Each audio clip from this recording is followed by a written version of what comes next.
What's going on, world of YouTube? This A New Breed coming back at you one more time. So, for this video, I got an interesting question. Do I have any tips for single female preppers after shit hits the fan? Well, actually I do. Well, these go for anybody. Now, rule number one, as being a singular prepper, you will no longer use the word I. The reason why is because you alert people that you are by yourself. You will always use the words we, and then if somebody is gone or you're trying to say something, you want to say they or they will be back, because that makes it seem like you have a collective group, which is more of a threat to anyone who's coming around. If you say I, they know you are by yourself. So you want to use we are such and such going to such and such a place, or they will be back soon. The reason why you want to do that is, one, it puts whatever intruder or whoever you're dealing with on guard that there are more than one person and they never know where they could be lurking. Two, it gives you kind of an upper hand. One, you know who they are and who they have with them out front, but they don't know who you are and who you have with you. So remember, no longer using I, but you will use we, they, or anything that is no longer singular. Now, next up is weaponry. Now, when we go for weaponry, I recommend 2 non-lethal to every lethal. The reason why I say this is because if you are going to be using something like a knife, say for instance you use something like a knife, which is a close range weapon, at least have mace or bear spray or a taser, preferably not a taser, only because one, it has to be recharged, two, you have to get extremely close range in order to use it. So something like pepper spray, which would be used to blind the individual until you can get away, or till you can go ahead and pretty much dismantle them physically. I didn't say disarm, I said dismantle them, so completely break them down, depending on the threat level or the threat assessed. So you should always carry at least 2 non-lethal to 1 lethal. The only reason I say that is just due to the fact that certain weapons that are close range weapons, now if you have a firearm, that allows you to step back. But if you have something like a knife, a bat, a taser, you have to get within arm reach of that person in order to inflict any damage. But by blinding them and taking away their sight, you obviously give yourself the advantage. So carrying mace, pepper spray, or even bear spray, something along those lines, does help. But please remember, if you are going to use a spray, do not spray into the wind, because it will come back and ultimately not only affect them but affect you. So you don't want to be at a disadvantage in that situation. Okay, number 3, put a ring on it. The reason why I say put a ring on it is due to the fact that people will take notice. Even if you're not married or you're by yourself or any of the above, put a ring on your finger, only because that will be noticed. Then they think you are with somebody. Once again, do not use singular terms. Do not use the bluff of my husband. Don't use anything like that, because that is a singular person and you're giving away your numbers. That puts you at a tactical disadvantage. Always say they or my husband and them. Never use a singular term. Or, once again, we as a collective. That is pretty important in the overall, due to the fact it's going to help you out when, in need. Okay, so we're on 3, we're going to 4. Now, number 4, overall is pretty important. Again, these are mainly about deception, because if you're by yourself, you want to deceive people into thinking there are more of you than just one. The reason why this is so important is always the tactical upper hand, and then you leave whoever's guessing.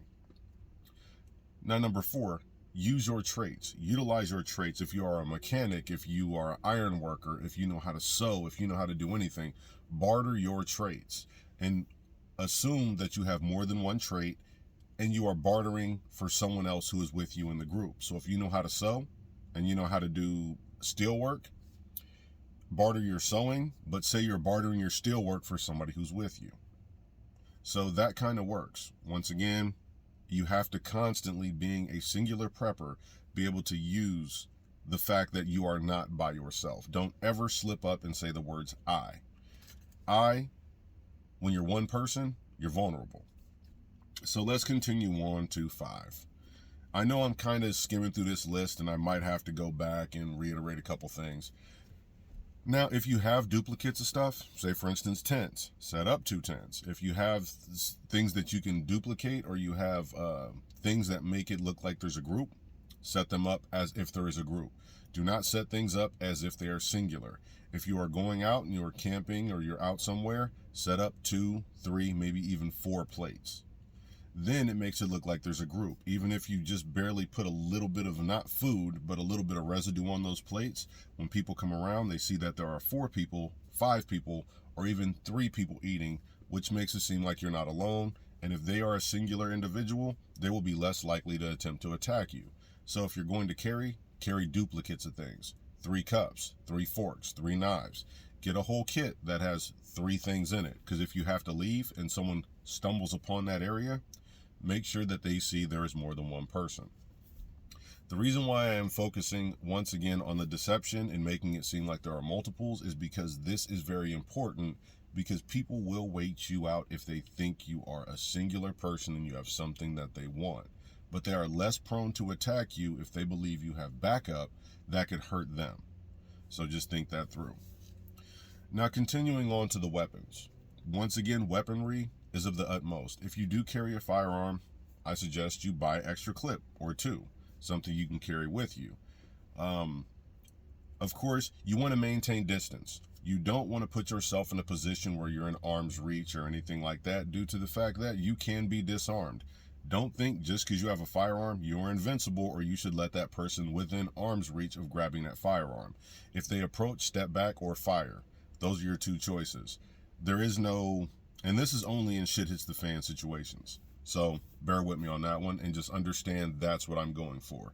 If the individual is crazy enough to approach you and step towards you, especially in a calming manner, trying to get you to put your weapon down, most likely they want your weapon. So going on to, when we go back again to the weapons again, sorry for this one, but when carrying a blade, remember, don't utilize a weapon, don't brandish a weapon that can be used close range, strictly when they're out of that range. If a person is 10 feet back, don't pull a knife and threaten them with a knife, because at that point, they know what weapon you have. If they are going to approach you, then they are fully capable of attempting to take that weapon from you. Some people may back off, but holding your knife and the position you hold your knife and how you hold your knife indicates whether you have any experience with whatever weapon you are wielding.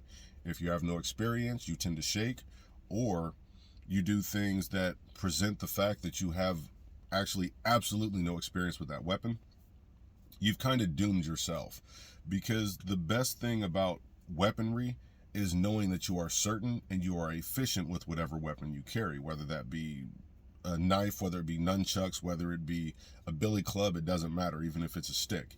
Make sure you are efficient with that weapon. Again, increase your chances by carrying 2 non-lethals like mace, because if the person walks up and you've already brought your knife out, don't pull out both and pull your knife out and your mace out, because now they know you have both.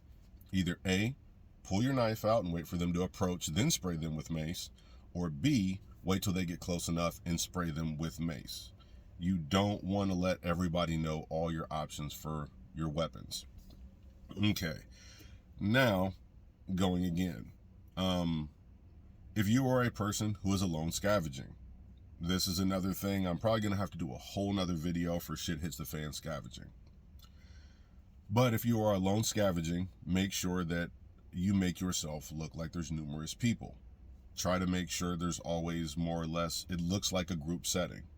When you scavenge an area, be very quiet, be very silent, or do the exact opposite and be as loud as physically possible, because it's going to make people think that either A, you're extremely confident in what you're doing, B, there are other people around who have your back and you're making enough noise where if the noise stops, and C, people tend, when a person is that confident, it terrifies them, especially if they're by themselves. But remember, look at the area, check it out, see what's going on, and generally if a person is sneaking around, it's because they're by themselves.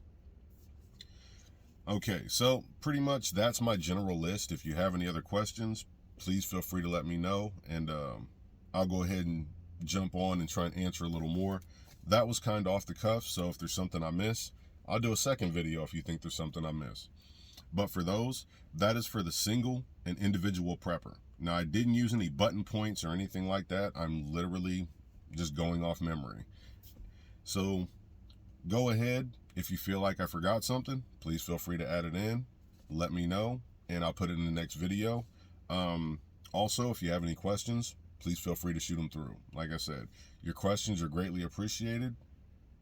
And definitely want to thank you for, viewing, listening, and taking the time to check me out. So like, comment, subscribe, or don't comment, subscribe. It is what it is.